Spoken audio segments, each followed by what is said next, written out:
We continue our scheme month series on coverages with attacking coverages. Up to now, we've been focused on identifying coverages, and now we get to the fun part. We get to attacking them. If you haven't listened to the previous episodes or seen the previous videos on identifying coverages, make sure to fire up those film sessions before getting to this one. We'll be using a lot of the terms that we introduced in those podcasts and videos in this video. It's definitely going to be a layer on top of the other. And next week, we're going to zero in on Shanahan, which is going to be kind of the third and final layer, and talk about some of his concepts. So it's going to be a lot of fun. We're going to start with some plays that show how to attack man coverage. We'll show a few examples of how you attack man coverage. The only non-Niner play you're going to see is going to be one from the Saints. And then we're going to get to attacking zone defenses, and it's going to be a lot of Niners plays and a lot of fun memories of the Niners dunking on defenses. So, David, let's fire up that first play. We're going to start with attacking man coverage. And a reminder that man coverage is all about beating the guy in front of you. And so defenses are trying to cover people, not grass. So the structure of a man beater, is going to be that you want to get your people free. All right. So we're going to start with kind of the simplest way that we talked about on the podcast, right, to defeat man coverage, which is going to be really trying to isolate one of your best players and kind of get them into a one-on-one situation, which is what we've got with the Saints here. So we've got Michael Thomas down here at the bottom, and we've got the Saints in a 3-by-1, right? So 3-by-1, meaning I've got three receivers up here to the top of the field, and I've got Michael Thomas down here as my lone man to the opposite side of the field. So if Seattle, when you kind of decide you're making this play call, if Seattle comes out in man coverage, which they do on this play, you know that unless they provide some sort of help, I have this one-on-one matchup with Michael Thomas here where he's just isolated, right? He's separated from the rest of the offense, the rest of the route concept. You can kind of think of it, right? If you're a basketball fan, you watch basketball and end of quarter situation or something like that, where it's just going to be LeBron and everybody else moving, out of the way so that he can kind of do his thing. Like, this is basically the football equivalent of that, right? Where we're going to get him isolated one-on-one. And then you can see, as we let it roll here, kind of what happens. He's just going to work his guy for a quick little hitch route here at the sticks and pick up a first down. Now, a couple keys to tell you that this is man coverage. When you look at the corners, especially the outside corners, because man defense is all about covering your man and not covering the kind of area of the field, they're going to be looking at the receiver. They're going to be looking at the thing they want to cover. And so one of the tips, if you're really not sure if it's going to be a zone coverage or man, and you see that single high, well, Seattle plays a lot of cover 3, so this could be kind of a press and then get into your deep third, which the Niners do and Seattle does as well. But if you look at the corners, they're not looking at the quarterback. They're not looking at a field zone. They're looking straight at the receiver because they're going to be in man. So that's one of those things where it gives you a little bit of a pre-snap tip, and then you think to yourself, okay, what does it look like post-snap? Oh, yeah, everyone is stuck to a guy post-snap. This is indeed man coverage. Yeah, it's really those eyes. Like, I can't even tell you how important it is to try to focus on what players are focused on, right? See where they're looking, which isn't always easy. Sometimes you need to flip over to the end zone view or something like that if you're looking at a safety. But God forbid you're on the Chicago on all 22 after the snap. God forbid you're on that Soldier Field all 22. You'll never be able to see anything on that one. Yeah, just skip that. It's not worth your time. Yeah, but this one's straightforward. You've got basically Michael Thomas is better than you. You can't guard Mike, as his Twitter tells us. But now we move to the other way that you can attack man coverages, and that's going to be with a motion, with a rub, or with a bunch, or maybe in some cases with all three, which is going to be the case in this play. It's going to be from week 1 against Tampa Bay. It is the second quarter. It's a 1st and 10 play. And you can see the Niners are going to move and motion into empty. So they're going to start with Coleman. He moves out into a receiver position, and use check moves into a little bunch at the top of the screen. When he gets into that stack with Goodwin, you see a couple things that are going to attack man coverage right away. You see first the shift, and then you get a bunch formation, and then you get a little bit of a rub. The concept that we're looking at here is the mesh concept. It's a very, very common play in football. It's run at all levels, and it's one that is really, really good against man coverage. Yeah, and you can see why, right? So as we kind of let it run through there once, where we can see exactly, this is really played out exactly how you want it to as a play caller for the 49ers, right? So when you're Kyle Shanahan, this is how you draw it up on the board. And we get all of those elements in one, right? Sometimes it could be just a simple motion to kind of help you confirm coverage. Sometimes it can be this: I'm going to come out and align in a bunch formation initially, but as you said, we kind of get a little bit of everything. So as we go back to the beginning again and kind of look through the shift, already I'm getting keys here that help me identify the coverage, right? As if I'm Jimmy Garoppolo. So once I get these guys, Coleman and Kittle down here shifting out, I see the defense adjust by I'm going to send my safety over here to cover Kittle, and I'm going to bump my linebacker out and align him over Coleman. And so now once they kind of finally finish getting adjusted here and they're settled in, you can see I've got now a guy lined up over every single one of the receivers, right? So if I'm Jimmy Garoppolo at this point, I'm feeling pretty good that I've got a man coverage defense that's going to be called here. And I know that I've got the concept dialed up at that point. So we get just the stack element. This is the kind of thing that you see a lot with releases, right? So you get the inside guy releasing or trying to release vertical. He gets kind of bodied here by the press, but he's trying to get straight up the field. And you get Coleman kind of trying to come right off of him. So that gives you one hurdle that this defender has to try to get through. And then you get the second one with Juice, right, coming over here. So he's also running a shallow crossing route. And as the high cross player, so by high cross, he's the player on top, Coleman, the low cross player coming underneath him. That high cross player, he's really, kind of looking to just get in the way of the defender. And so that gives you a second hurdle there that defender has to get through. He collides with his own guy, and then all of a sudden you've got a lot of space. Juszczyk collides with a little bit of everything on that play. He becomes the pinball there of that mesh play. But this is why the play is called mesh. Shanahan, I believe, calls it crossers. He's pretty straightforward in the name of the play. But it's called mesh obviously because there's a mesh point there where you get everything in the middle of that field going across itself, and then Coleman all of a sudden is free. But it's a play you're going to see mesh in the NFL all the time. It is a very, very common play, and you can have parts of it that are going to get built in to help you beat zone in case you get zone. But man, the Niners dialed up a play. They got the coverage look they wanted, and it resulted in a really, really big play. So that's how you're going to get to beat man coverage. You're going to use either isolation, if you've got someone that you can ISO. You're going to use some motions, maybe a rub, or a bunch formation, which the Niners use in this case, all three of them against Tampa Bay. So now let's get to attacking zone defenses, because while man coverages are all about really beating the guy in front of you and thus, kind of covering that guy, zone defenses are really about covering field areas. And oftentimes the defenses have to compromise those field areas so that they can rush the passer. And as an offense, then what you're trying to do is compromise a defense's ability to cover field areas. And you do that by stretching those defenses out in different areas and putting those zone defenders in conflict. The first way that we're going to take a look at that is going to be with a horizontal stretch. And this is going to take us to a week 15 play against the Falcons. In this case, it's 2nd and 9. So we can see the formation here with the Niners in a little bit of a bunch. That's common for Shanahan at the top of the screen. And then you've got Kittle and you've got Sanders down here at the bottom of the screen. Now, let's go ahead and confirm the coverage first so we can see what the Falcons are going to run. As David lets his play run, we're going to first identify that we've got 4 rushers. Cool. That means we've got 7 coverage defenders. We take a look at that single high safety, and that tells us, okay, are we in man coverage? No, it looks like we're in zone. And we've got our 2 corners that are playing off, and it looks like they're playing deep. As a matter of fact, that dude right there is like, watch out for that orbit dude because I'm playing deep. And so that tells you, okay, this is likely cover 3. And so we're going to take a look at how this play is attacking the Falcons' cover 3 zone D.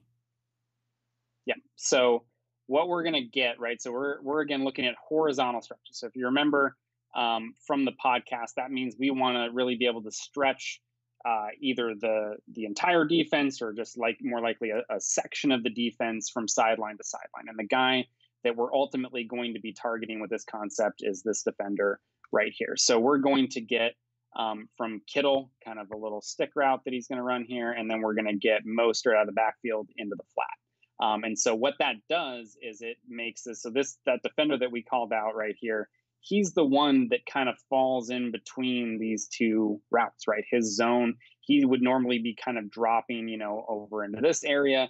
And so you really put him with a defender on either side of him. And so if he decides that he's going to sit a little bit harder inside on Kittle, well, then I've got, Mostert that's wide open there in the flat. And if he looks to run wide and follow Mostert in the flat, well, then Kittle's going to have a nice little space to sit in the middle of the field. Because the other thing we got to remember is, again, being cover three, this corner is very unlikely without some sort of adjustment to be very involved on either of those routes. Because again, he's got a deep third back here. So his job is to stay over the top of everything. Remember, it doesn't really become his responsibility until we start talking about routes that get into that like 18-yard plus range. And so when you run this kind of short concept, he's backing up at the snap. He's already playing off. He's just never going to be in position to help on either one of these routes. And so we can see our key defender here is running wide with the flat route by Mostert, and then that opens our space for Kittle to just sit down, and Garoppolo makes a nice read and gets the ball out. And so you've got 4 underneath defenders. You've got an offensive player on either side of the defender in that underneath zone, and he runs one way, and Garoppolo makes the right read and throws it to Kittle for an easy completion. And so you then think about, okay, this is going to be a horizontal stretch where you're trying to get an offensive player on either side of a defender, put him in conflict, and we see that here. Now, what does a vertical stretch look like? Well, for that, we're going to move to the Week 12 throttling of the Green Bay Packers. We're going to get to a 1st and 10 play that you've probably seen the highlights of often, but it's Kittle's post-corner touchdown. And so you're going to see the 3 tight end set that comes out, that the Niners come out in, and that's going to give you kind of a little bit of a run-heavy look. Now, the Packers are in quarters, and rather than go through the exercise of like calling out what the defense is, we're going to just tell you that it's quarters because their defense basically becomes a mess really, really quickly. And it looks, if you just let the play run, when I first looked at it, I thought to myself, this looks a lot like cover 3 because I see that safety running towards the middle of the field and then doing what's referred to as cutting the crosser, where he comes down to take any routes that cross the middle of the field. And so when I first saw this, it was like, this looks a little bit like cover 3, but it looks like a weird cover 3 because lots of things are going wrong. But this is cover 4. And the key that tells you that it's cover 4, if you remember from the pod on the video, it's always take a look at those middle safeties. Those middle safeties are keying on the second wide receiver, the number 2 wide receiver. Remember, you count outside in 1 and 2. And so those are going to be their keys. And because they're keyed in, that tells you, okay, this is likely cover 4. It's just that they screw it up so bad that it looks a little weird. And so the defensive structure in this case is going to be cover 4, and the Niners are able to defeat cover 4 with a vertical stretch that is an absolute beauty. Yeah, so definitely a lot going on here, a lot to digest defensively, because you've got the boot action, the crossing routes there. So you've got some guys reacting to run. We're booting away from the run action. And it can be kind of difficult to follow because then you get into some different boot rules as a defense and how you're going to handle some of those concepts. And so, yeah, it can definitely look a little messy on these plays. But ultimately, what the 49ers are trying to do is get that 3-level vertical stretch, right? So remember, I can really run routes short, intermediate, and deep. And those are basically all of my routes are going to break into one of those 3 areas. And so that 3-level vertical stretch means I'm sending one guy to each area. And so what that's going to look like is I'm going to have Kittle running my corner post out here. I'm going to have, he's my deep guy. I'm going to have this other tight end coming across on the deep crosser in the intermediate route.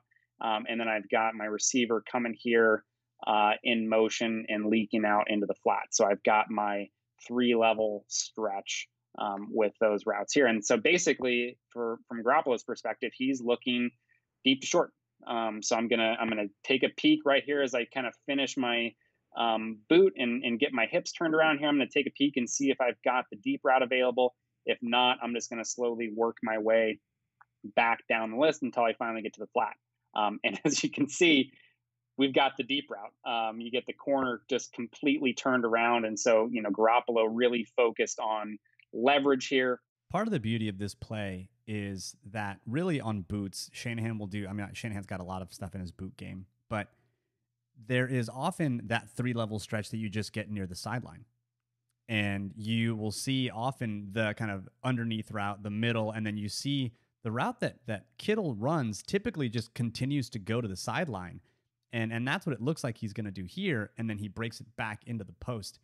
I know we're not talking too much about Shanahan's concepts, but this is beautiful for lots of reasons, not just because of the outcome. It's pretty clear that corner, part of why he gets turned around and part of why his leverage is screwed up is because he's fully expecting Kittle to just keep going to the sideline. And Kittle's like, nope, later, I'm going to go back to the middle of the field. And it ends up looking and feeling a lot like a throwback play, but it's just a throw middle play. Yeah, because like I said, really so a lot of times these 3-level stretches, you give the peak to the deep route, but really most of them are designed to get this intermediate guy the ball, right? Because usually what you're doing is the deeper route kind of clears things out. So whoever the deep defender is in that area, whether it's the corner or safety or whoever, it gets him out of the picture and occupies him. And then what you end up with is kind of an underneath defender that has to play both of the intermediate and short routes, right? So if he doesn't get enough depth and if he kind of starts creeping up towards that short route, well, then I've got all this space in the intermediate that I can throw to. And that's a lot of times how it works out. But like you mentioned, yeah, this is really selling their normal kind of boot action so well, because, almost anytime you get some sort of boot, all of the routes are going to be moving the direction of the boot, right? Because it's just not always easy for a quarterback to be able to kind of step up and make a throw like this that Garoppolo is able to do, right? So if you've got a rusher that's coming out into his face, he can't even consider this throw because he doesn't have the time to get his hips around and to really step into this throw. He's going to have to stick with one of the two routes that are kind of going the same direction that he's going there. Yeah, and that's why that safety, he comes down real hard on that intermediate route because he's expecting that 100%. And then just the play design gets Kittle with fantastic leverage, and it's an easy 6. But this is going to threaten that defense on 3 levels. It's going to stretch them out such that it basically breaks the structure of their defense entirely. And the corner, really, who's got a deep area there, he ends up playing 2-hand touch in the end zone, which, as a defender, not where you want to touch the offensive player.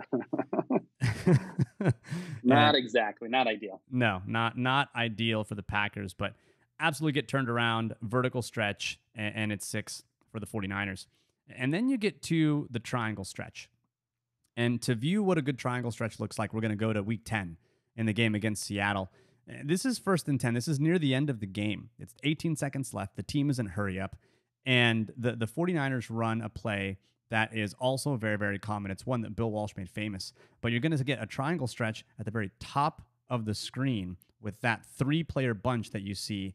And it's going to create a beautiful triangle that's going to give you options against multiple coverage looks. And it ends up getting the 49ers a completion here late in the game against Seattle. Yeah, so as we kind of let it run here, we'll just kind of give you the broad overview, and then we're going to come back. So really what we end up with, right? And so if you remember, a triangle stretch is giving me 2 things kind of bundled in one, right? I'm getting a horizontal stretch between 2 receivers, and I'm getting a vertical stretch between 2 receivers.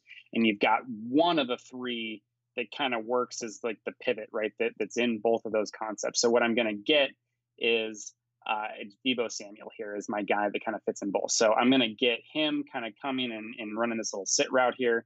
I'm going to get my tight end off into the flat. And then I'm going to get my other receiver here on kind of this intermediate in cut. And so I have now between Deebo and my flat route, that becomes my horizontal stretch here.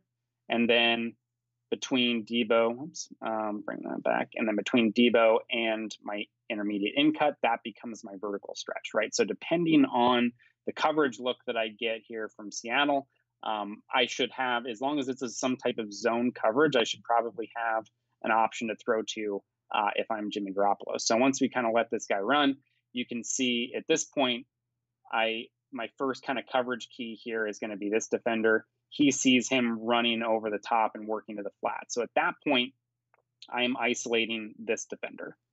And it really comes down to whether he's going to look to sit on the shorter route or throw to the deep route. Now, Garoppolo just kind of sees him open, sees Wagner like a little kind of late getting there, and just decides that he's going to let this fly to Debo underneath and give him some time to make a play. But you can see, because Wagner does end up working, he has the in cut open, right? The corner playing over the top, not really going to ever be in position to kind of get to this route. So he's got the intermediate there if he wants to, but because of where Wagner's at, he really can honestly kind of pick. But that is the defender that he is ultimately keen on when determining whether he's going to throw to one of those two receivers. Yes, the triangle stretches are, and if you actually roll back just a little bit, you can see a beautiful triangle developing right here. I mean, it's pretty clear. Like right now, there is a triangle right there. It's clear as day. And this is really an innovation that Bill Walsh brought to the NFL, and it's what made the West Coast offense so fantastically deadly. And it's something that teams run every week in various forms in the NFL. It's not always this concept per se, but the geometry of the route distribution is roughly the same. And it basically gives you a way to stretch horizontally or vertically, so you have options against multiple different coverage types. And in this case, I'm imagining that Jimmy Garoppolo is like, I've got not a lot of time. Let's go ahead and get the ball, get out, reload, and you've got 18 seconds here to try and tie the game up, which luckily they ended up doing. But that's how you're going to attack the different zone coverages that you're going to see. You're either going to stretch them horizontally, stretch them vertically, or do both and stretch them in a triangle. And that's how you're going to attack those zone defenses. So thanks for tuning into this video. We're going to build on this video again next week. And next week, we're going to talk about Shanahan's favorite concepts. So we started first with identifying defenses, then how you attack those defenses generally. And then next week is going to be all about how Shanahan specifically likes to attack defenses, hopefully layering one video on top of the next. Thanks a bajillion for being a Patreon subscriber. Thanks for tuning in. And as always, go Niners.